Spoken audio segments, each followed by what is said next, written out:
boa noite. Hoje o Almanac em Pauta vai tratar sobre o mercado de trabalho. E nós convidamos Irene Galeazzi, socióloga da FGTAS e coordenadora da pesquisa Emprego e Desemprego.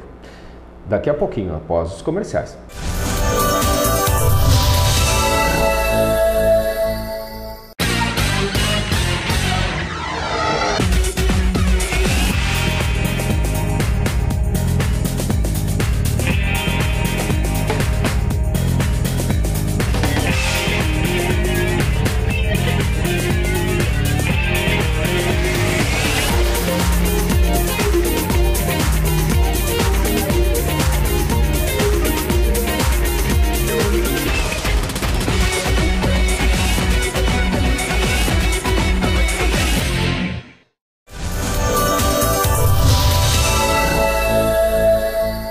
Hoje o Almanac em Pauta trata sobre o mercado de trabalho com a socióloga Irene Galeazzi, da FGTAS, também coordenadora da pesquisa Emprego e Desemprego.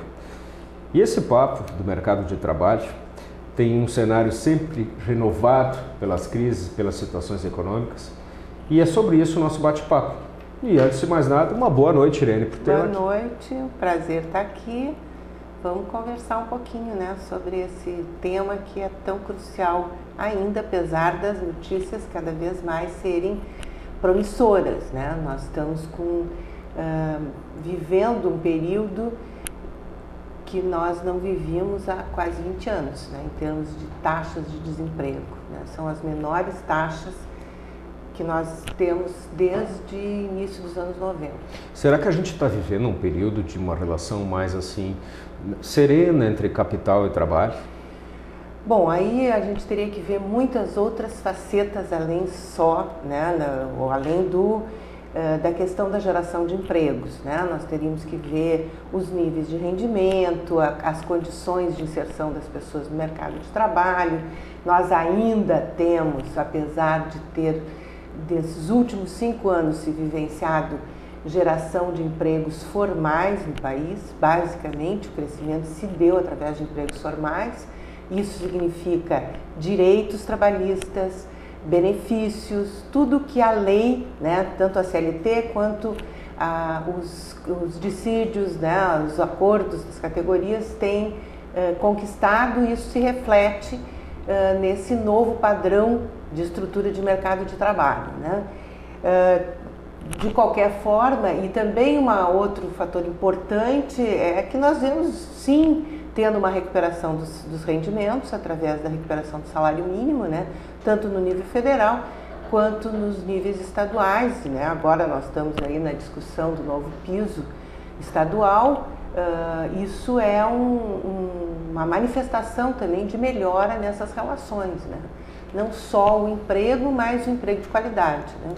Irene, nós vivemos há pouco tempo atrás uma crise muito grande, essa crise americana de 2009. Acabou ainda repercutindo quase que estranhamente num imenso crescimento, tanto do emprego quanto da economia no ano passado. Como é que a gente pode entender essa relação, esse reflexo tão estranho? Afinal, não foi só um crescimento proporcional pela recuperação da economia, mas não, foi um crescimento maior e destacado, 7,5%. Né? Como é que a FGTAS coloca essa análise para nós?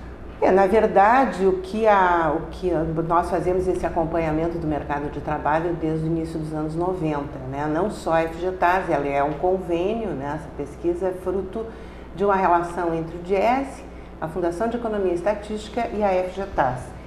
A FGTAS tem na sua estrutura a obrigação, né, digamos assim, ou a responsabilidade do sistema público de emprego aqui no Estado. Então, ela é o órgão voltado para as políticas públicas. E é dentro desse contexto do sistema público que a pesquisa se coloca. Ela é a pesquisa de emprego do sistema público, né? Então, é um instrumento extremamente poderoso para as instituições, principalmente aquelas que devem tratar de políticas para o mercado de trabalho e para os trabalhadores de forma geral, né? Se vê, enfim, esse decréscimo importante do desemprego, né? Nós estamos com taxas recordes, né? Do ponto de vista de taxas menores, né? As menores taxas de toda a série que nós acompanhamos desde 93 é o que nós tivemos nesse ano de 2010, né? E agora também 2011, que é uma pesquisa mensal, a gente tem continuado a investigar e nós temos tido cada vez taxas menores se relacionadas com os anos anteriores. Em todos os setores da economia, primária, secundária? A pesquisa ela engloba todos os setores de economia. Alguma né? se destaca mais nisso? Então, nós tivemos agora, por exemplo, esse ano, uma bela recuperação da indústria, que ela, na crise dos anos 90, foi talvez o setor que mais sofreu, mais perdeu postos de trabalho, né? Pela competição lá no início dos anos 90 com a abertura, enfim, a reestruturação produtiva, isso trouxe uma redução muito grande do emprego industrial. Mas esse emprego industrial, ele se recupera, pelo menos nesses últimos 4, 5 anos, né? Ele vem se recuperando. Nós, o ano passado, tivemos um crescimento bem interessante também nesse setor, que é o setor que puxa, né? Porque na verdade nós temos um volume muito maior de empregos no setor de serviços, mas os serviços eles vêm dependem, disso, né? Exato, né? E muitos serviços são serviços de apoio à indústria, né? E que é o que mais tem crescido também, são os serviços auxiliares à indústria, né? Mas essa recuperação ela é importante, mas não é o setor que mais absorve mão de obra na nossa região, como demais regiões metropolitanas, é o setor terciário, os serviços, né, que mais absorve. Agora, essa recuperação da indústria, ela está mostrando um crescimento mais sustentável, que era o que vinha se falando tanto, né, da necessidade do Brasil ter um crescimento econômico mais sustentável, de mais longo prazo, não dos suspiros, né, ou de fôlegos curtos, mas que tenha uma possibilidade.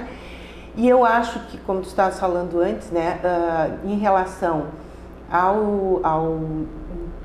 não só ao emprego, mas ao todo o problema que a crise de 2009 trouxe, houve uma recuperação e, mais do que uma recuperação, uma continuidade de crescimento, né? E isso eu acho que se deve, claro, às medidas de política econômica que o governo federal adotou, né, de não recessão, anticíclicas, anticrise, melhor dizendo, né? Essas políticas propiciaram que nós não sofrêssemos tão intensamente os efeitos da crise.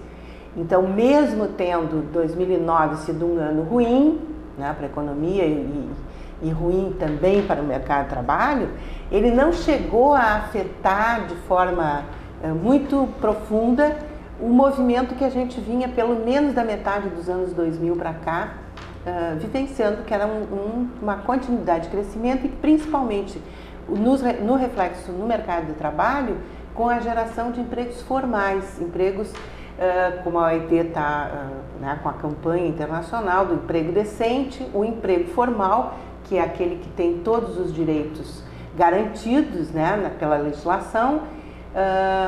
Esse é o emprego que tem se destacado, a forma de inserção. Você acredita, então, que existe uma certa, a gente pode falar de uma perenidade nesse crescimento? Dá para a gente pensar que, por exemplo, o próprio empresário, né, ele vem investindo e vem retomando com mais confiança, né, essa geração de empregos assalariados com registro em carteira, né?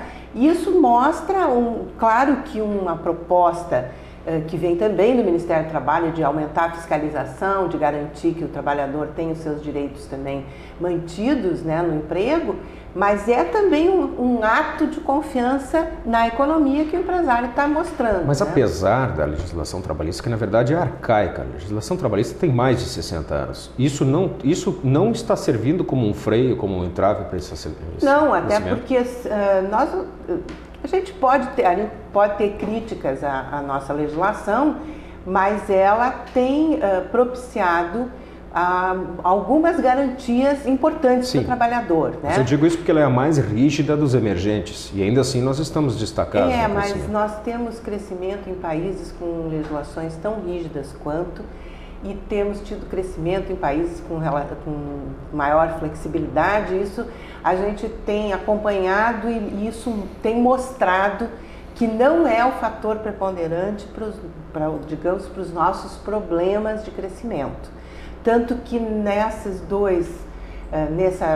nos anos 2000 de uma maneira geral, mas principalmente de 2004 para cá, né, a recuperação daquele período ali de 2003, 2004, nós temos tido um crescimento permanente. Isso é fruto de políticas que estão preocupadas também com a manutenção do emprego, portanto, com a vida das pessoas, né? Porque o emprego é mais do que qualquer coisa, é a vida de cada um, né? A grande maioria da população depende do mercado de trabalho para sobrevivência. Outra coisa, né, Irene? De um tempo para cá se investiu muito em infraestrutura, coisa que não se fazia. Infraestrutura gera muito emprego. Fazer casa, fazer navio e fazer estrada gera bastante emprego. Claro. Então também a gente pode dizer que houve uma mudança de eixo com relação à economia. Bom, a agricultura também está crescendo, enfim. Nós estamos tendo, eu acho que em várias áreas, né, uma mudança, sem dúvida nenhuma, por exemplo, retomar a questão da habitação, né, os programas de habitação e as linhas de crédito voltadas, né, principalmente aquelas pessoas com rendas médias ou menores, enfim, isso deu um impulso à construção civil, sem sombra de dúvida, né, que vinha paralisada há mais de década, né, que nós não tínhamos mais nenhum programa de habitação, não tínhamos mais regramento para esse tipo de construção. Estava se vivendo da construção para classe média alta, né? Então isso realmente deu um impulso muito grande à construção civil. E mais que isso, né? Hoje a gente vê uma coisa que eu acho que historicamente não existia. Nós vemos quem constrói comprando casa também. Ou seja, parece que o ciclo se completou. Sim, Aquele que edifica também consegue ter acesso à construção. Bom, olhando isso por esse ângulo, né? Isso aumenta o poder aquisitivo e aumenta a população economicamente ativa. E isso está repercutindo, digamos assim, nas faixas etárias, ou essa sensibilidade está mais presa a pessoas jovens? Como é que está proporcionalizando Na verdade, isso? o crescimento da população reduziu muito, né? Nós tivemos uma mudança demográfica muito importante. Estamos vivendo uma mudança demográfica muito importante no Brasil. E a população está envelhecendo, né? Então, nós estamos tendo um volume de jovens que ingressam no mercado de trabalho que é ligeiramente inferior. E estamos com uma população, dentro da população economicamente ativa, uma população de 50 anos e mais, 45 e mais, cada vez maior, porque as pessoas não saem do mercado de trabalho, né? Nós estamos com uma expectativa de vida maior, né? Significativamente maior nas 2 últimas décadas, e isso está significando que com a previdência reduzida também, né? Os valores de ganhos da previdência está mantendo as pessoas no mercado de trabalho. Então, a nossa população economicamente ativa está envelhecendo. Isso repercute mais do que, digamos, olhar pelo lado da economia, onde é que nós estamos privilegiando velhos ou mais jovens ou maduros, enfim. Os jovens têm ainda uma dificuldade grande no mercado de trabalho, que é decorrente da sua falta de experiência, enfim, Irene, né? sobre isso eu quero que você explique um pouco mais para nós. Daqui a pouquinho a gente vai fazer um rápido intervalo e daqui a pouco volta para esse tema aí.